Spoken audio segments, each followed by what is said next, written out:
দিয়ে নিলাম, একটু গোলমরিচ গুঁড়ো দিয়ে নাড়াচাড়া করে নিয়েছি। আর ওপর দিয়ে দিয়ে দিচ্ছি একটু কুচনো কাঁচা লঙ্কা। এটা অপশনাল, যে চাইবে দেবে, যে চাইবে না দেবে না। আর তোমরা হয়তো ভাবে নুন দিইনি, আমি যখন আলুটাকে বেশ স্ম্যাশ করে মেখেছিলাম হাত দিয়ে, তখন আমার তো স্ম্যাশার নেই, তখনই আমি একটু পরিমাণ মতো নুন দিয়ে নিয়েছি, তাই আর আলাদা করে নুন দিইনি।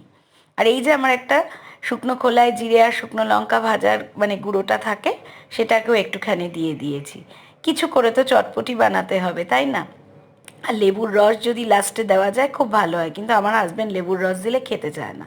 ওর ঠিক পাতিলেবুর গন্ধটা নাকি ভালো লাগে না, তাই লেবুর রসটা দিলাম না। এইবার এরকম পাউরুটির মধ্যে লাগিয়ে নিচ্ছি। আর তোমরা চাইলে আরেকটু ভরে ভরেও দিতে পারো, কিন্তু আমি একটু হালকার ওপরেই দিয়েছি, কেননা জিনিসটা না বেশ ভারী। আর একটু এই এরকম আমুলের ওই যে চিজ স্লাইস যেগুলো নিয়ে এসছি, দেখো না খুলতে গিয়ে ভেঙে যাচ্ছে,